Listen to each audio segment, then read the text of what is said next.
Voilà, j'espère que vous êtes tous connectés. Vous êtes toutes connectés. Connectez-vous. On va essayer d'échanger un tout petit peu. C'est juste pour faire passer une très bonne information à mes collègues ivoiriens et ivoiriennes. C'est très important. Alors, Lorient Bayero, bonsoir frère. Maëva Jessica, bonsoir ma soeur. Voilà. Alors, bonsoir à tous et à toutes pour tous ceux qui ne me connaissent pas. Je suis l'incontournable Dieu complet tout terrain. L'homme dont on parle, qui n'a pas frosé, l'homme qui ne marche pas ses mots. Vous pouvez aussi m'appeler devant la vie. L'homme n'est rien gouverneur italien. Docteur mon donne apparemment boum laisse-moi mourir 5 plein droit El Padrino Camari des ou la Mouja. Alors nous voilà à nouveau devant cette caméra pour parler un peu de ce qui se passe au sein de l'armée ivoirienne. Vous savez, ce n'est pas aujourd'hui que Guégué a commencé à dénoncer certaines choses. Je vous avais averti et dit dans le temps que le coup que Guillaume Soro préparait, il n'était pas seul. Et qu'au sein de l'armée ivoirienne, il y avait bel et bien des complices. Voilà, parce qu'on ne peut pas faire un coup d'État sans que les militaires ne soient d'accord.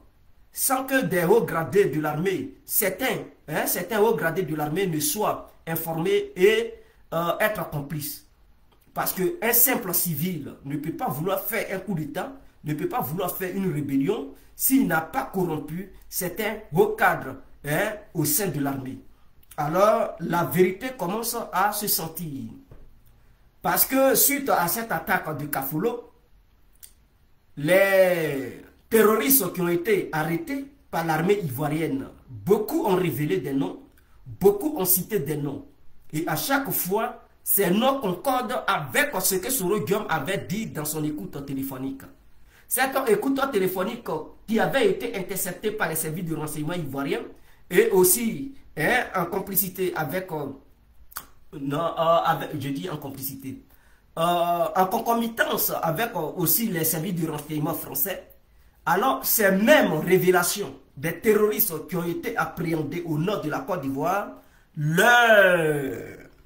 leur confession, tout ce qu'ils ont dit, leurs dits font ressortir encore les mêmes noms que les gens avaient entendus dans les écoutes téléphoniques de Guillaume Soro. Alors, ces noms sont lesquels? Mais Chéri Ousmane est impliqué, Morou Ouattara est impliqué, et Ouattao était impliqué. Mais malheureusement, il est mort pour sa famille. Malheureusement pour sa famille, il est mort. Donc, il ne fait plus partie des personnes concernées aujourd'hui au sein de l'armée ivoirienne, puisqu'il n'est plus vivant. Mais son petit frère est là. Le grand frère était complice de Guillaume Soro. Le petit frère qui est Morou Ouattara. Morou Ouattara, c'est bel et bien le petit frère de Ouattao. Est-ce que vous comprenez? Voilà. De Ouattao. Donc, ce dernier, il est le complice de Guillaume Soro. Et son nom a été cité par les terroristes qui ont été arrêtés au nord de la Côte d'Ivoire. Chez Ousmane, son nom a été aussi cité dans ça. Donc, voici des chefs militaires qui sont là au sein de notre armée, qui sont là pour la Côte d'Ivoire, mais malheureusement qui complotent pour verser encore le sang des Ivoiriens. Déjà, on avait dit dans le passé que non, c'est un chef de guerre. Après plusieurs années de bataille avec Soro Guillaume, il ne pouvait plus vouloir faire encore une rébellion, il ne pouvait plus accepter un coup foireux de Guillaume Soro parce que là, ils ne veulent plus se créer des ennuis, ils ne veulent plus se faire du mal. Ils ne vont pas vouloir perdre tout ce qu'ils avaient gagné au nom de Guillaume Soro. Je vous ai toujours dit que le chien ne change jamais sa manière de s'asseoir. Ces gens-là, ce n'est pas parce que dans le passé, ils avaient cassé des banques, ils avaient travaillé pour Guillaume Soro, et qu'aujourd'hui, ils sont là, qu'ils ne vont pas vouloir encore refaire ce qu'ils avaient fait auparavant. Non. Ces gens-là, je vais vous dire pourquoi ils sont inquiets, pourquoi ils veulent faire la guerre à la République ivoirienne. Pourquoi ils veulent encore faire couler le sang en Côte d'Ivoire. Parce que Soro Guillaume les manipule. Et je vais vous révéler certaines choses. Je citerai le nom, ou bien les noms de ceux qui ont été arrêtés. D'ailleurs, en ce moment-là, en Côte d'Ivoire, il y a beaucoup qui ont été déjà arrêtés. Je vais vous citer les noms de ces gens-là. Voilà, je vais vous citer les noms de ces gens-là. Je vais vous citer le nom. Vous savez pourquoi Soro Guillaume les manipule et ils croient à Soro Guillaume? Soro Diom leur fait croire que sans lui, Soro Diom, eux là, ils n'auront pas une protection fiable, viable plutôt. Et que tôt ou tard, ils seront liquidés à la justice. Tôt ou tard, ils seront poursuivis, leurs biens seront confisqués. C'est ce que Soro Diom leur fait croire. Que c'est lui, Soro Diom, le seul capable de les protéger en Côte d'Ivoire. Et que si ils ne se rallient pas à lui, Soro Diom, et qu'ils veulent le combattre, tôt ou tard, ils se feront combattre eux-mêmes par le gouvernement d'Alassane Ouattara. Voici l'idée que Soro met dans leur tête. Et Soro Diom leur fait croire que quand Alassane va partir, le prochain qui va venir en tant que président, ce dernier n'est pas sûr de leur garantir la protection que Alassane leur apporte. Ce dernier n'est pas sûr de leur garantir la protection que la Côte d'Ivoire leur accorde en ce moment. Et donc, si ils ne font pas un coup d'État contre Alassane, s'ils ne font pas une rébellion contre Alassane, s'ils ne renversent pas le gouvernement qui est là en ce moment, et qu'ils laissent Diom Soro en dehors du fauteuil présidentiel, et qu'ils laissent Diom Soro seul dans ses problèmes, eux, ils finiront par être livrés, ils finiront par être liquidés par le nouveau leader qui viendra au sommet de notre pays, dans les mains de la CPI. Donc, en voyant cela, eux, ils se disent, ah, donc ce que Soro Diom leur fait croire, c'est une vérité dans leur tête. C'est ce qu'ils pensent. Et c'est ce que Soro Diom leur fait croire. Donc, automatiquement, ils tombent dans la manipulation de Diom Soro. Automatiquement, ils pensent que ce que Diom Soro leur fait croire, c'est la vérité absolue. Et que pour obtenir la garantie à 100%, il faudrait que c'est Diom Soro qui soit président de la République. Comme ça, eux, ils ne seront pas inquiétés pendant des milliers d'années tant que Diom Soro sera là. Leurs biens ne seront pas confisqués. Voilà pourquoi ils complotent contre le gouvernement ivoirien. Mais je demande au gouvernement ivoirien de ne pas trembler devant ces gens-là. Il ne faudrait pas que le gouvernement ivoirien tremble devant ces indigènes. Il ne faudrait pas que le gouvernement ivoirien tremble devant ces chefs de guerre. Il faudrait qu'ils soient arrêtés parce qu'ils sont impliqués dans un coup contre la République ivoirienne. Ils sont en coopération avec Diom Soro pour couler encore le sang du peuple innocent ivoirien. Soro Diom, dans ses écoutes téléphoniques, il dit non, ils étaient d'accord avec les chefs rebelles et que c'est Kone Zakaria ceux qui n'étaient pas d'accord. Les terroristes qu'ils ont arrêtés, ils ont encore cité ces mêmes chefs rebelles. Que non, ils sont d'accord, ils sont en complicité avec ce que eux ils ont fait au nord de la Côte d'Ivoire. Mais avec toutes ces preuves, le gouvernement ivoirien attend quoi encore pour arrêter ces voyous-là? Vous voulez encore qu'ils passent aux actes avant d'ouvrir les yeux pour savoir que ces gens-là, ils sont des criminels, pour savoir que ces gens-là ne sont pas fiables, pour savoir que ces gens-là, ils jouent un double jeu? Mais il faudrait que le gouvernement ivoirien sache. Parce que nous avons vu Laurent Gbagbo qui a plaisanté hier avec ces gens-là, ces tueurs barbares. Laurent Gbagbo qui hier avait joué avec eux, qui hier disait qu'il voyait leur dos et il n'a rien fait. Et on a vu où cela a fait, où cela a conduit notre pays. Ce sont les mêmes erreurs que le gouvernement Alassane est en train de commettre. C'est-à-dire ces gens-là, à chaque fois qu'il y a un événement, leur nom sort. Leur nom apparaissent.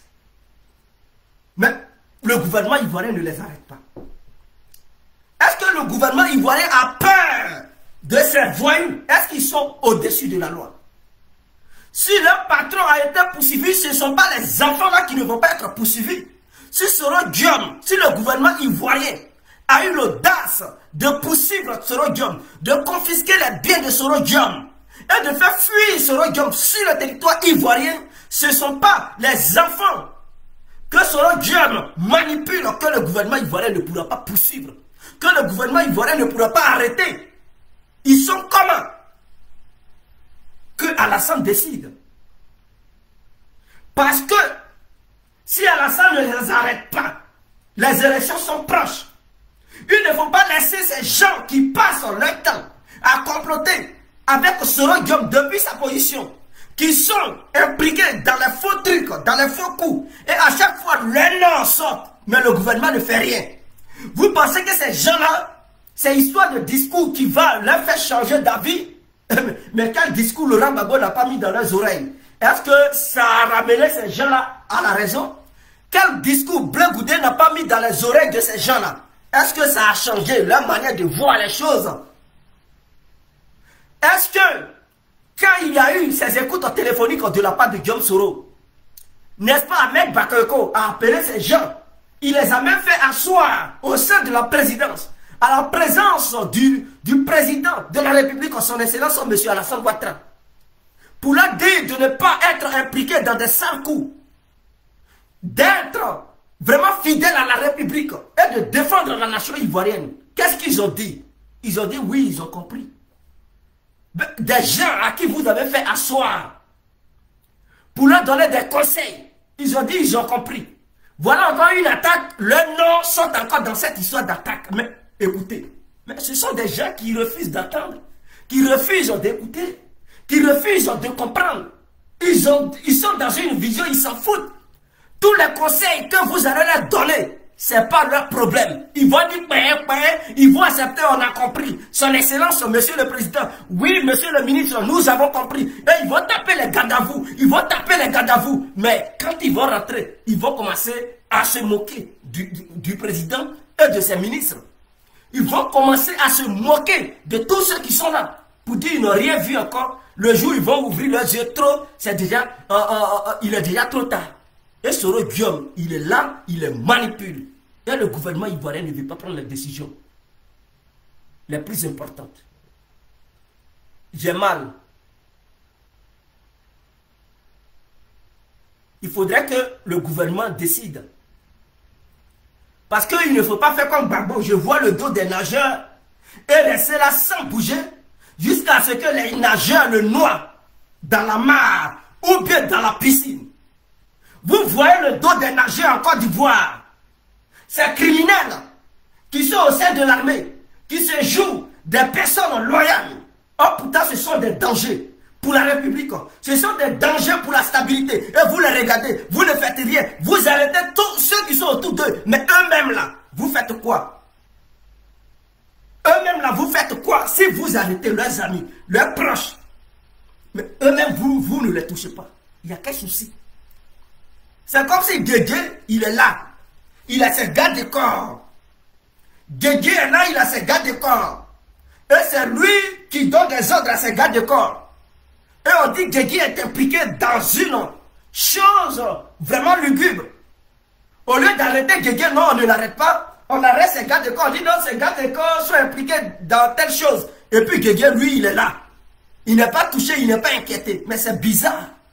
Or, si les gardes de corps sont impliqués dans des choses bizarres, mais le cerveau, c'est qui? Le cerveau, lui, il est à Paris. Mais les cerveaux qui sont en Côte d'Ivoire, mais c'est comme si c'est moi. C'est un exemple que je donne. Si moi, par exemple, j'ai des gardes de corps, et on reproche des choses à mes gardes de corps, que non, ils veulent déstabiliser la nation. Et moi, on ne me touche pas. Or, pourtant, les noms qui sortent, ce ne sont pas les noms de mes gardes de corps. C'est mon nom qui sort dans chaque événement qui se passe, qui met en danger la stabilité de notre nation. Mais, bizarrement, on ne m'arrête pas, on arrête mes gardes de corps. C'est bizarre. Est-ce que le gouvernement a peur de Chérif Ousmane? Est-ce que le gouvernement a peur de Morou Ouattara? Morou Ouattara, c'est le petit frère de truc. Comment il s'appelle? Le petit frère de Ouattao. Mais, si je vous fais écouter l'une des vidéos de Ouattao, vous allez comprendre. Ouattao, à son temps, il défendait Guillaume Soro. Je dis bien, Ouattao, à son temps, il défendait Guillaume Soro. Il dit quel que soit les trucs, les problèmes, lui, il ne peut jamais laisser Guillaume Soro. Voulez-vous que je vous fasse écouter la vidéo? Attends. Ouattao défend Guillaume Soro. Et je vais vous citer les noms des gens qui ont été arrêtés. Mais ces gens qui ont été arrêtés sont quoi? Ce sont des militaires ivoiriens, mais proches de Chérif Ousmane, Morou Ouattara et bel et bien d'autres militaires. Ouattao, excusez-moi, Ouattao défend Soro Guillaume.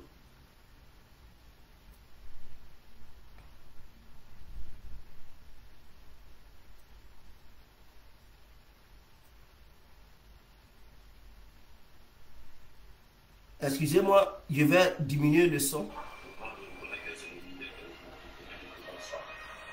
Vous savez, bon, moi personnellement, peut-être que je m'ai placé de parler de Soro. C'est l'environnement, c'est le sujet de Soro. Mais la vérité, en tout cas, la chose de Soro est la main. Quand ça brille, ça brille. Il a pu nous montrer sa capacité de pouvoir résoudre les problèmes, quel que soit, d'où ils viennent, et comment ils sont, et comment ça vient. C'est ça que je reconnais ça, et c'est pourquoi je suis derrière lui. Et il n'abandonne jamais.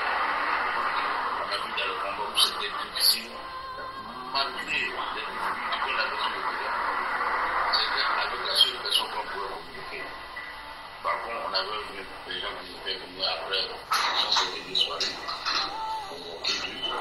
mais c'est la seule personne, quand on devait récupérer le boîtier, pour communiquer avec chacun d'entre nous, pour voir la position de chacun, où tu es, qu'est-ce que tu dois faire, tu dois faire ça, mais tu dois faire ça.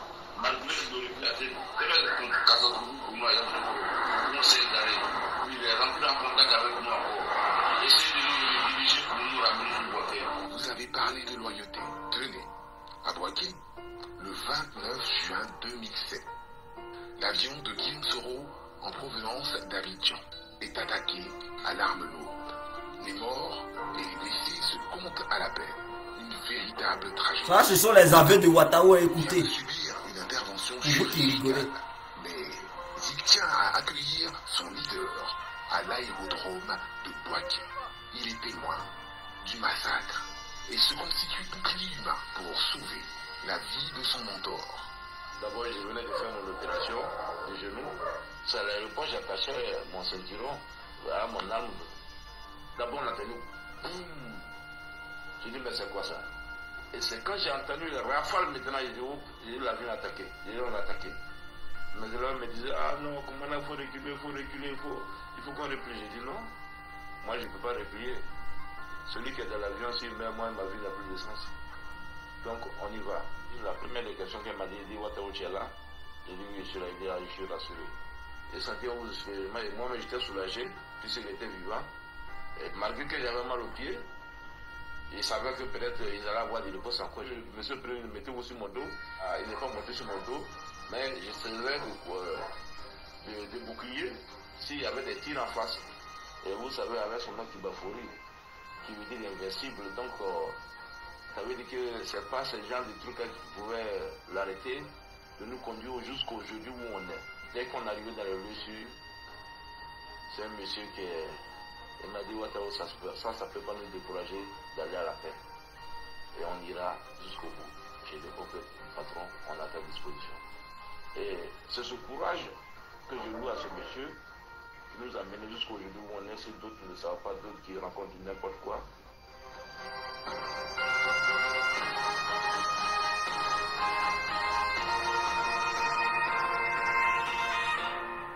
Bon, c'est Ouattao qui parlait là. Vous comprenez? C'est lui qui parlait. Pendant ce temps, la guerre était déjà terminée. Nous n'étions plus en 2010, nous n'étions plus en 2011. C'était au-delà de là, de ces dates, de ces années que je viens de donner. Mais il faisait toujours les éloges de Guillaume Soro. Bon, un tel individu qui fait ses aveux en disant que si Guillaume Soro mourait lors de l'attaque de Boaké, lorsqu'il était dans l'avion, que lui, sa vie n'avait plus de sens. Et qu'il loue le courage de Guillaume Soro. Et que c'est quelqu'un à qui il a confiance. Et que ceux qui rencontrent n'importe quoi, qui ne savent pas qui est Guillaume Soro. Mais vous savez que, vous pensez qu'un tel individu, appelé Ouattao, c'est lui seul qui a ces pensées-là. Mais ils sont nombreux. Tous les anciens chefs de guerre, c'est parce que eux tous, ils ne leur ont pas fait asseoir pour leur poser des questions. Sur le cas de Guillaume Soro, ils ne leur ont pas demandé qui est Guillaume Soro pour vous. Voilà pourquoi les gens pensent que ces gens-là, ils sont loyaux. Non. Pour moi, ce sont des traîtres. Mais si Ouattao ne mourrait pas, pensez-vous que le gouvernement allait demander à un certain Ouattao va arrêter Guillaume Soro pour qu'on puisse l'accompagner à la Maka, et Ouattao allait accepter, il allait faire semblant. Mais vers la fin, il allait déserter. Il n'allait même pas exécuter l'ordre. Mais si Ouattao avait une telle pensée, mais son petit frère Morou, il allait même penser. Qui dit Ouattao dit Morou, c'est pas parce qu'ils sont petits frères qu'ils vont avoir les mêmes pensées. Mais nous savons tous que ce sont des gens qui sont vraiment fidèles à Guillaume Soro. Les Chérou Ousmane, la preuve en est que c'est ce même Soro qui a envoyé Chérou Ousmane à Bobo d'aller tuer IB, mais il est exécuté. Or, IB était l'ex-patron de Chérou Ousmane. Mais quand Soro Diom lui a donné l'ordre, il a dit Chérou Ousmane, va, tue-moi IB, mais il est parti. Les Ouattaos étaient aussi sur terrain et ils ont exécuté IB là-bas. Ils n'ont même pas eu pitié pour IB. Or, IB était leur patron. IB les avait libérés de la main de trucs au Guy Robert. Mais puisqu'ils ont trouvé un nouveau leader, qui était Guillaume Soro. Guillaume Soro qui a fait des milliardaires en Côte d'Ivoire. Guillaume Soro qui a lutté avec eux pendant longtemps pour assassiner des gens. Vous pensez que ceux-là, ils vont lâcher Guillaume Soro facilement? C'est pas parce qu'aujourd'hui Guillaume Soro a des problèmes avec le gouvernement ivoirien que ceux-là, ils vont changer pour se mettre du côté du gouvernement. Non, ce sont des traites, ils resteront des traites. Ouattao est mort, ça c'est son témoignage. Mais je pense que ceux qui sont là, il y a aussi leur témoignage. Mais leur témoignage, ils ont gardé ça, ils ont préféré garder ça au fond de leur cœur. Et quand Guillaume Soro, dans l'écoute téléphonique, il dit non, eux tous ils sont d'accord. Mais il y a un seulement qui n'a pas encore accepté. Et que c'est Kone Zakaria. Mais Kone Zakaria et Soro Guillaume ne se sont jamais bel et bien attendus. Il y avait des petits soucis. Mais en dehors de Kone Zakaria, tout le reste, ce sont des petits guignols de Guillaume Soro. Ce sont des petits guignols de Guillaume Soro. Et ces gens-là, si Guillaume Soro les manipule pour dire, si vous m'aidez à venir au pouvoir, non seulement je vais vous protéger contre la justice, mais je vais vous donner des postes ministériels, d'autres seront nommés des ambassadeurs et consorts, mais ils vont bondir sur l'occasion. C'est des gens, c'est des voyous, et moi je ne leur fais pas confiance. À chaque situation, leurs noms apparaissent, et le gouvernement ne fait rien. Est-ce que le gouvernement a peur que ces gens se révoltent? Non.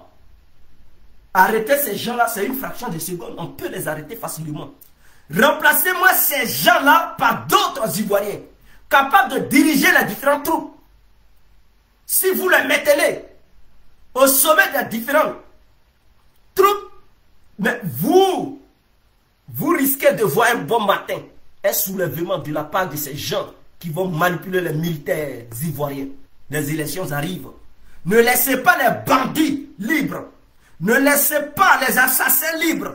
Tous les assassins devraient se retrouver au fond d'une prison. On devrait les mettre en prison pour pouvoir bel et bien faire des élections apaisées, équitables et franches. Vous savez, dans moi, mon village, il y a des jeunes qui sont tellement palabreux qu'on dit il y a tout noir. Inter-village, vous savez ce qui se passe. Mais les palabreux, nous on les arrête. On les arrête, on les attrape, on les fout dans une maison. Ils sont là-bas. Et le tournoi se passe. C'est-à-dire quand le tournoi finit et puis on les fait sortir. Parce que ces gens, on les connaît au sein de notre village. Lorsqu'ils s'en vont assister à un match, ils vont toujours provoquer le désordre. Ils vont toujours provoquer le chaos. Et le match va finir dans un bain de sang. Donc, connaissant ces jeunes de notre village, on les connaît, on les connaît. Quand on les voit, on sait comment ils s'appellent. On les arrête un à un. Oui, on envoie d'autres jeunes pour les arrêter, les attacher. Ils n'ont rien fait, mais on les attache et on les met dans une maison, on ferme. Pendant qu'ils sont attachés, ils sont là-bas. Et le tournoi se passe pour éviter que ces gens-là sèment le désordre. Et à chaque fois qu'on fait ça, il n'y a pas de palabre. Tout se passe bien. Mais le jour où on ne les arrête pas pour les enfermer, pour les attacher, les enfermer, lorsque le tournoi se déroule et que ceux-là, ils s'en vont assister à un match, ils sèment le chaos. Et jusqu'à des machettes apparaissent. Ils sont capables de te macheter, de te taillader. Ils prennent des goudins, ils tapent les gens et ils s'en foutent. Tu meurs, tu ne meurs pas, ce n'est pas leur problème. Donc on connaît ces gens d'individus-là quels que soient les conseils que tu leur donneras, ils vont dire, arriver sur le terrain, ils vont changer de caractère. Ce qu'ils t'avaient promis à la maison, ils vont faire le contraire lorsqu'ils seront sur le terrain. Connaissant ces gens d'individus, mes frères, il ne faut pas rigoler avec eux. J'aimerais que le gouvernement applique cette même méthode en Côte d'Ivoire. Connaissant ces voyous, pensez-vous que si Soro Diam réussit à placer ces terroristes, et que ces terroristes déclenchent des hostilités en Côte d'Ivoire, ces anciens chefs rebelles vont être 100% pour le gouvernement? Je ne pense pas. Ils sont capables de déserter. Ils sont capables de déserter et rejoindre la cause de Diom Soro. C'est de ça qu'il s'agit. Je dis bien, ils sont capables de déserter. Mais s'ils désertent, ils ne sont pas seuls. Mais au fond de l'armée ivoirienne, il y a des corrompus. Il y a plusieurs éléments qui sont corrompus, qui résident au sein de l'armée ivoirienne. Donc ces gens, s'ils désertent, ils s'en vont avec tout ce lot. Mais ces gens-là, ils sont formés au même niveau que l'armée nationale. Donc ils auront la même capacité de frappe envers les autres. Et encore, ils vont voler des armes pour aller donner ça aux rebelles que Diom Soro est en train de mettre sur pied. Voilà le vrai danger. Ils sont capables même de prendre des hélicoptères, voler des hélicoptères et doter la rébellion d'une force aérienne, d'une force de frappe aérienne. Mais si ça arrive à ce niveau, on fait comment? Mais ils sont capables de prendre les hélicoptères et aller pilonner la résidence du président, d'aller pilonner le palais présidentiel. Voilà le vrai danger. Et ces gens-là, ils sont un danger. Il faut les arrêter avant qu'il ne soit trop tard. Ahmed Bakayoko ne doit pas rester là en train d'hésiter. Il doit prendre ses responsabilités. Parce que non seulement, si ces gens, ils rigolent avec eux, et qu'ils trahissent la République, tôt ou tard. Je dis bien, s'ils trahissent la République, tôt ou tard, les ministres du président Alassane Ouattara seront tous en danger. Parce qu'ils vont vouloir les neutraliser. Ils vont vouloir leur ôter la vie. Eux-mêmes, ils doivent savoir que leurs vies là sont en danger vis-à-vis de ces éléments à qui il ne faut plus faire confiance.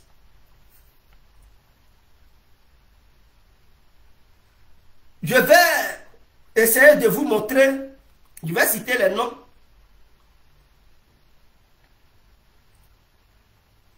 Je vais vous citer les noms de quelques militaires proches de Morou Ouattara.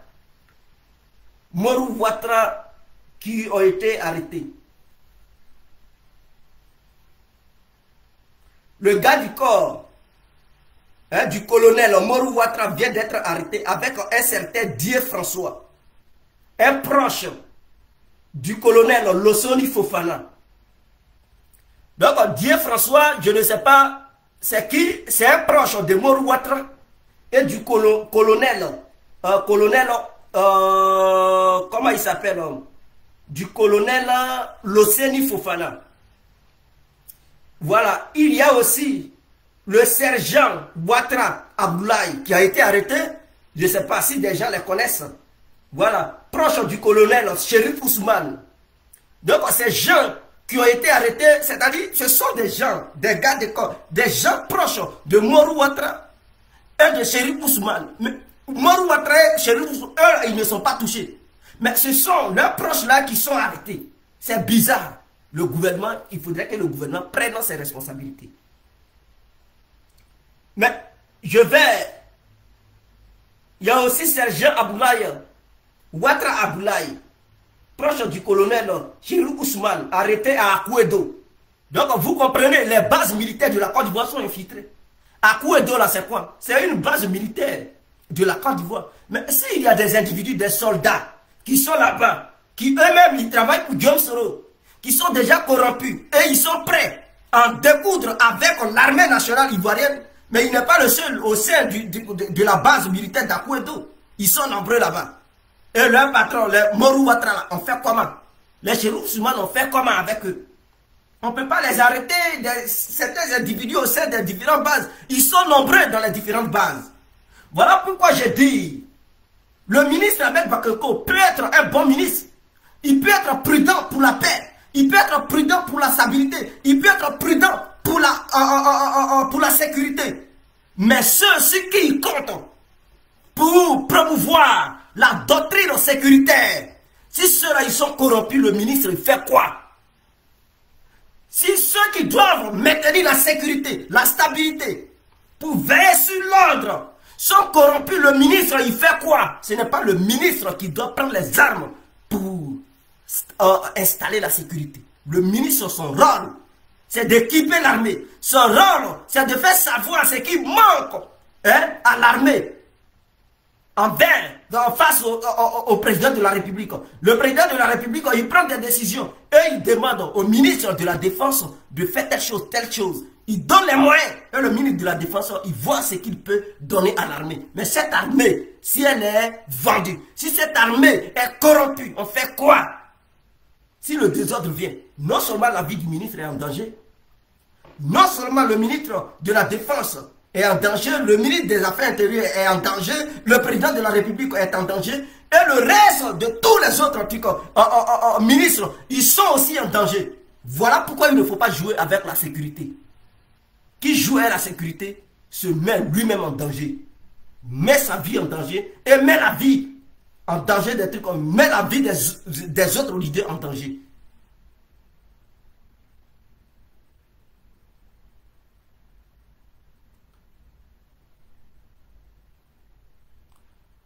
Mais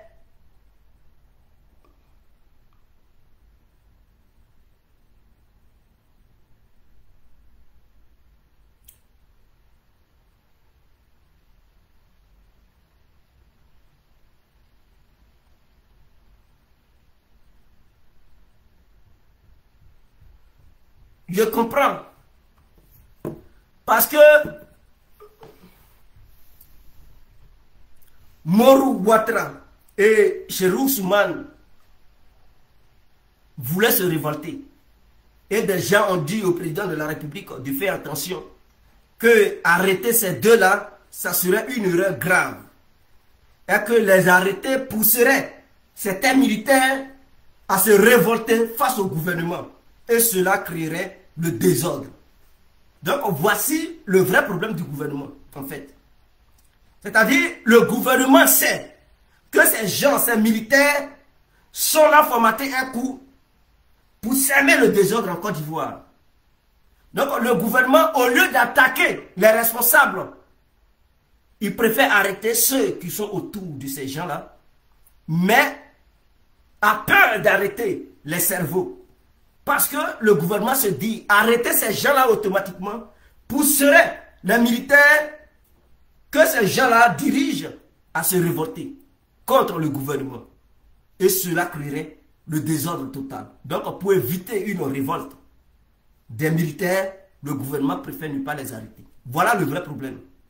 Donc on fait comment? Face à une telle situation, on fait comment?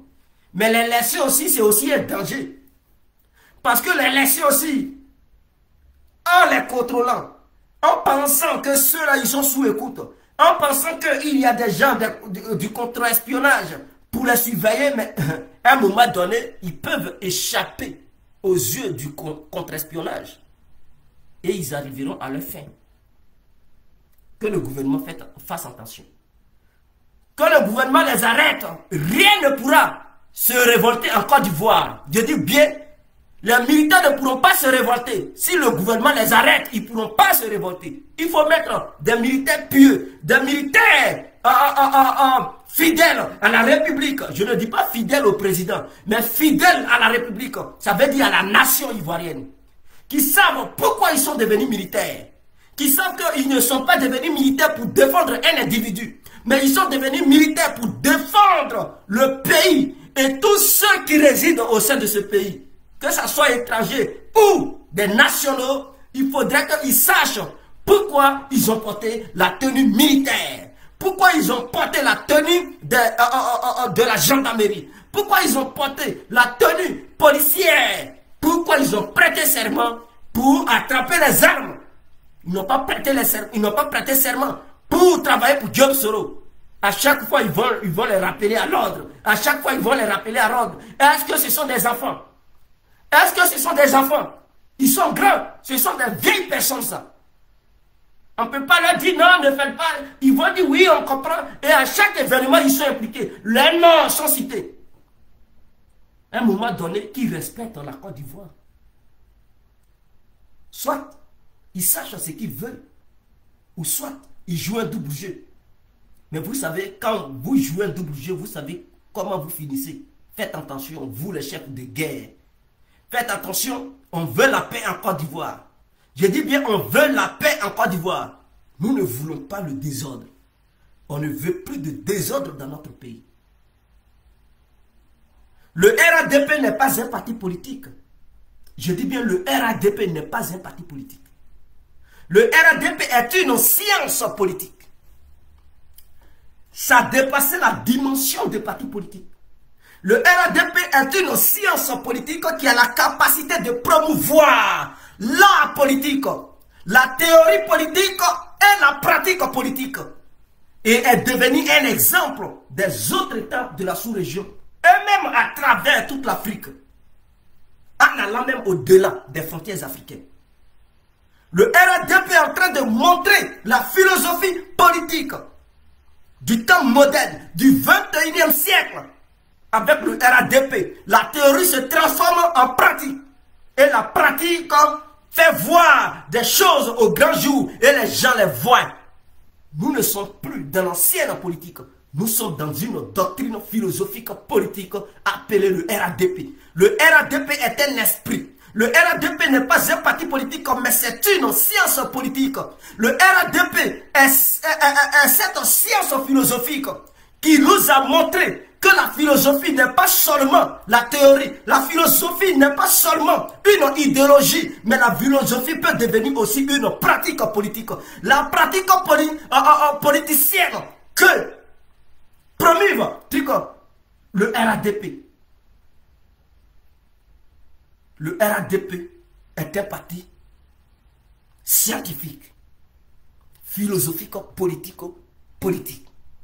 Et donc, à partir d'aujourd'hui, il ne faudrait pas que les gens confondent les autres partis politiques avec le RADP. Le RADP est une autre dimension.